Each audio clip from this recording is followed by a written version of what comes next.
ज्ञानोबा माऊली तुकारामच्या जयघोषात खरं तर संत तुकोबांची पालखी पंढरीच्या दिशेने निघलेली आहे। आपल्यासोबत महाराष्ट्राचे लाडके भाऊजी आदेश बांदेकर आहेत।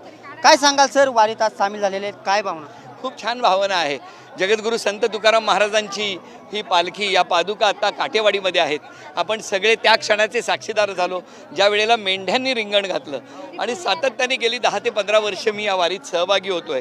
हे क्षण सांगता येत नाही, तेवढे अद्भुत आहेत। सर, खरं तर आज दिवंगत उपमुख्यमंत्री अजित पवार यांचं काटेवाडी गाव अगदी महाराष्ट्रातून लाखो भाविक तुकोबांच्या पालखीत सामील झालेले आहेत।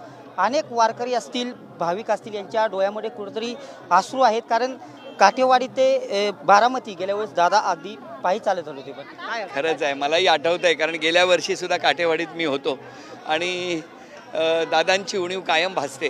आणि मी दादांचं काम आदरणीय उद्धवसाहेब ठाकरे यांच्याबरोबर जेव्हा मुख्यमंत्री आणि उपमुख्यमंत्री अशी जोडी होती, मी बघितलेलं आहे। दादांमधलं प्रेम, दादांमधलं मातृत्व आणि दादांचा करारीपणा हा कायम अनुभवायला मिळालेला आहे। आणि म्हणून मला असं वाटतं की आजसुद्धा इथे वारकऱ्यांबरोबर चालताना प्रत्येक ग्रामस्थाच्या डोळ्यामध्ये, प्रत्येकाच्या मनामध्ये कायम दादा आपल्यासोबत आहेत, हीच भावना आहे। बांदेकर सरजी, काय दादांबद्दल अशी तुमची एखादी आठवण आहे का?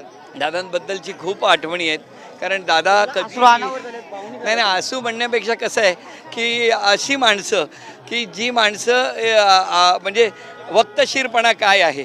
कारण मी जेव्हा त्यांना भेटायला गेलो होतो त्यावेळेला असंच मला आठवतं आहे, 7:30-8 वाजता पोहोचलो होतो आणि त्यांनी ज्या पद्धतीने त्यावेळेला स्वागत केलं होतं ते कधी विसरता येणं शक्य नाही। त्यांचं बोलणं, त्यांचं सांगणं, त्यांचा सल्ला खूप महत्त्वाचा असायचा, त्यामुळे कायम आम्ही आठवणच काढू दादांची। सरजी, खरं तर राज्यात फोडाफोडीचं राजकारण मोठं झालं। माझं म्हणणं बरं, पांडुरंगाला काय काय माझं म्हणणं एवढंच आहे की या ठिकाणी जे आहे ते खरं आपल्याला अनुभवायला मिळतं। सगळ्यांचं सगळं चांगलं होऊ दे, हेच साकडं।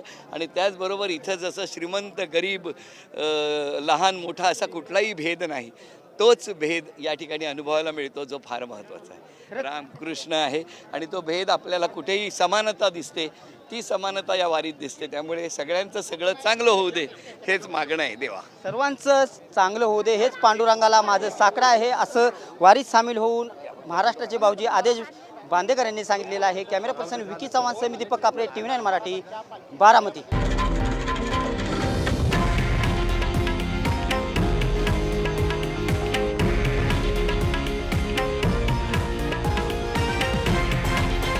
हे आहे देशातील नंबर 1 न्यूज नेटवर्क आणि आपण पाहत आहात TV9 मराठी, एकमेव।